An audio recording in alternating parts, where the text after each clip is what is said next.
आइए आज आप सब जानेंगे वैशाख मास कृष्ण पक्ष वर्ष 2025 में संकष्टी चतुर्थी का व्रत कब धारण किया जा रहा है। तो जानेंगे व्रत के शुभ मुहूर्त के बारे में। इस दिन चंद्रोदय का चंद्र दर्शन का क्या समय होगा, इस दिन क्या करना चाहिए। तो आइए जानते हैं इन सबों के बारे में। प्रत्येक माह के कृष्ण पक्ष और शुक्ल पक्ष की चतुर्थी को गणेश चतुर्थी का व्रत धारण किया जाता है। इस दिन भगवान गणेश जी की प्रसन्नता के लिए व्रत को धारण करते हैं। प्रत्येक चतुर्थी व्रत का अपना विशेष महत्व माना गया है। शुक्ल पक्ष में पड़ने वाली चतुर्थी को विनायक चतुर्थी कहा जाता है। वहीं पे कृष्ण पक्ष में पड़ने वाली चतुर्थी को संकष्टी चतुर्थी के नाम से जाना जाता है। वैशाख मास कृष्ण पक्ष की चतुर्थी को इसे विकट चतुर्थी, संकटा चतुर्थी आदि नामों से जाना जाता है। इसे बड़ी चौथ के रूप में भी जाना जाता है। जो भी इस दिन व्रत को धारण करते हैं तो इससे भगवान गणेश जी की कृपा प्राप्त होती है, जिससे शत्रुओं का नाश होता है, शत्रुओं पर विजय की प्राप्ति होती है, अभिष्ट सिद्धि की प्राप्ति होती है तथा सभी प्रकार की कामनाएं सिद्ध होती है, सभी प्रकार के संकटों का निवारण होता है। इस दिन विशेष प्रकार से भगवान गणेश जी का साथ में चौथ माता की पूजा करनी चाहिए, जो कि खास करके चंद्रोदय के समय में पूजन करना चाहिए। और अंत में चंद्र देवता को कच्चे दूध का या जल का अर्घ्य प्रदान करने के बाद यह व्रत पूर्ण माना जाता है। वैशाख मास कृष्ण पक्ष की चतुर्थी तिथि प्रारंभ समय 16 अप्रैल 2025 दिन बुधवार दोपहर 1:18 और चतुर्थी तिथि की जो समाप्ति है वह 17 अप्रैल 2025 दिन गुरुवार दोपहर 3:25 पे चतुर्थी तिथि की समाप्ति है। इस व्रत को चंद्रोदय व्यापनी ली जाती है। इस कारण से सभी भक्तजन 16 अप्रैल 2025 दिन बुधवार को गणेश चतुर्थी का व्रत धारण करेंगे। 16 अप्रैल को ब्रह्म मुहूर्त का समय सुबह 4:26 से सुबह 5:10 तक होगा। सूर्योदय का समय सुबह 5:34, सूर्यास्त शाम 6:22 होगा। चंद्रोदय का समय चंद्र दर्शन का जो है वह रात्रि 9:58 है।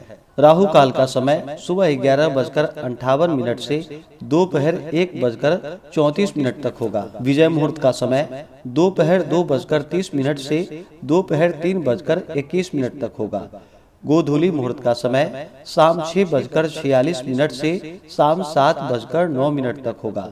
इस दिन अमृत काल का जो समय है वह समय शाम 6:20 से रात्रि 8:06 तक होगा। नक्षत्र जो कि अनुराधा होगा संपूर्ण दिन रात तक होगा। योग व्यतिपात होगा रात्रि 12:19 तक। उसके बाद वरयान योग होगा। इस दिन सर्वार्थ सिद्धि योग और अमृत सिद्धि योग भी बन रहा है, जो कि संपूर्ण दिन तक होगा। इस दौरान पूजन का कार्य करना जो कि अनंत फलदायी माना गया है। इस दिन भर उपवास रहते हुए भगवान गणेश जी का सुबह के समय में और खास करके चंद्रोदय से कुछ पूर्व ही स्नान आदि करके शुद्ध वस्त्र धारण करके भगवान गणेश जी का साथ में चौथ माता का जो कि गंध पुष्प धूप दीप आदि से पूजा करे। भगवान गणेश जी को दुर्वा दल अर्पित करे, सिंदूर चढ़ाए, खास करके इन्हें मोदक का या लड्डू का भोग लगाए, जल से आचमनी करवाएं, मुख शुद्धि के लिए पान पत्र सुपारी लौंग इलायची के साथ में अर्पित करे, द्रव्य दक्षिणा चढ़ाए। इसी प्रकार से चौथ माता की पूजा करे। चौथ माता का गंध पुष्प धूप दीप आदि से पूजा करके इन्हें श्रृंगार की वस्तुएं अर्पित करे। दूध से बने हुए वस्तुओं का या ऋतुफल आदि का माता को भोग लगाए, जल से आचमनी करवाएं, द्रव्य दक्षिणा चढ़ाए, मुख शुद्धि के लिए पान पत्र सुपारी लौंग इलायची के साथ में अर्पित करे। इस प्रकार पूजन करके फिर संकष्टी गणेश चतुर्थी व्रत का कथा श्रवण करे, चौथ माता का कथा श्रवण करे। इसके बाद आरती करे और अंत में चंद्र देवता को कच्चे दूध का या जल का अर्घ्य प्रदान करके उसके बाद गंध पुष्प धूप दीप आदि से पूजा करके व्रत को पूर्ण कर सकते हैं। व्रती को व्रत के दौरान जो कि दिन भर उपवास रहते हुए व्रत को धारण करना चाहिए।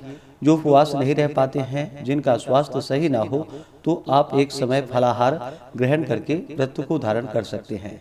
व्यक्ति को व्रत के दौरान शुद्ध और सात्विकता का पालन करना चाहिए, ब्रह्मचर्य का पालन करना चाहिए। व्रत के दौरान किसी के ऊपर क्रोध नहीं करने चाहिए। इस दौरान ओम गंग गणपतये नमः या ओम श्री गणेशाय नमः इन मंत्रों का जहाँ तक हो सके जप करना चाहिए और अपनी कामना भगवान गणेश जी से कहनी चाहिए।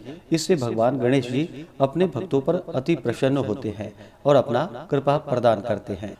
इसी प्रकार से ज्ञानवर्धक जानकारियाँ प्राप्त करते रहने के लिए, व्रत पूजा के बारे में जानने के लिए, कथा को सुनने के लिए चैनल पे अगर आप पहली बार आए हैं तो चैनल को लाल बटन दबा करके सब्सक्राइब करें, साथ में बेल आइकन घंटी को दबाएं ताकि आने वाली वीडियो का नोटिफिकेशन आपको समय से मिलता रहे।